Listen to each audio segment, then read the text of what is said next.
Hello and welcome to this Darwin's Medicine seminar. My seminars are about the life sciences industry, pharma, medtech, diagnostics, where I've worked, researched and written for about 40 years now. I focus on the evolution of business models and strategy, and my aim is to tell you something that you find relevant and useful, but also that you've not heard before. So if I manage to do that, then please share with your colleagues on LinkedIn. And if you'd like to see the published article that goes with the seminar, or if you'd like to know more about my research generally, then please get in touch. All the details are in the show notes. I recently attended an online seminar about what the year ahead held for our industry. There were some interesting speakers who made some valuable, if obvious, points, but the event was marred by jargon and cliché. In particular, the word disruptive was applied to almost any development, however trivial. This hyperbole makes it harder to accurately assess the likelihood of genuine industry disruption. And this is significant because, contrary to all the hype, new research suggests that innovation may be becoming less, not more, disruptive.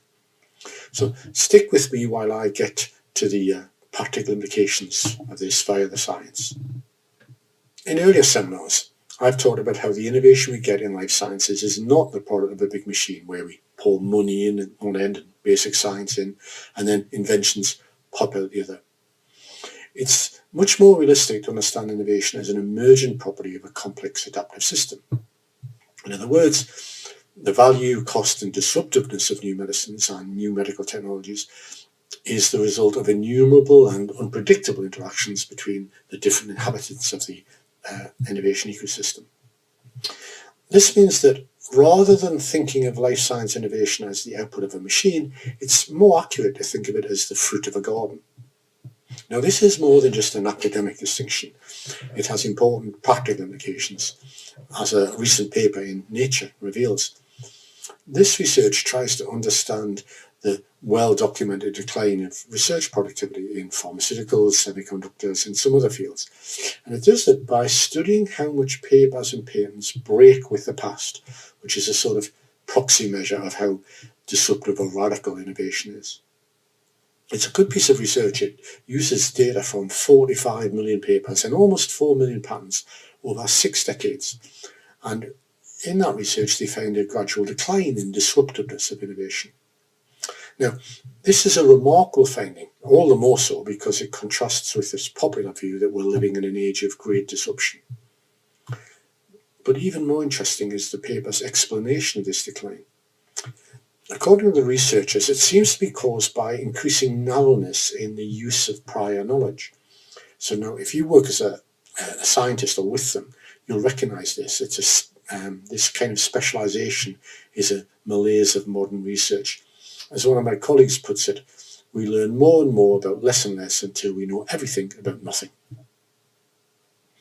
The authors end their abstract by suggesting that slowing rates of disruption may reflect a fundamental shift in the nature of science and technology. In other words, R&D may be evolving to be less innovative, not more. Now, just in case the real-world implications of this work for companies in the life sciences industry aren't obvious, let me draw them out. As different specialist fields become more advanced, they become narrower. This makes it harder to synthesize knowledge within a discipline, let alone between disciplines. And since innovation, unlike basic research, depends on synthesizing different streams of new knowledge, then innovation is likely to become more incremental and less disruptive.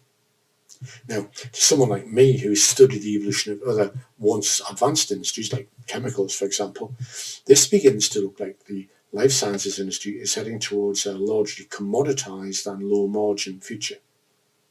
If that less innovative, less profitable future scares far-sighted leaders in the industry, it's less clear how they should respond, because the natural limitations of humans incline our scientists towards becoming narrower in order to become more specialized.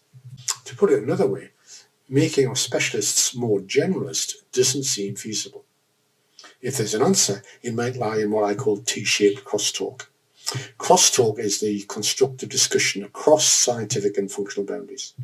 T-shaped refers to the skills needed to hold such conversations, which are a combination of shallow, broad knowledge and across many areas, and deep narrow knowledge in one chosen area. The challenge is to find, train and keep those rare people who are able to do this, who are able to develop and apply T-shaped skills and to therefore to function as the R&D's connectome, to steal the neurologist's term for those connections in the brain. Darwinian evolution prepares us to expect paradoxes, such as the exquisite adaptation of some species that confines them to a niche, or the prolific breeding of others that destroys their habitat.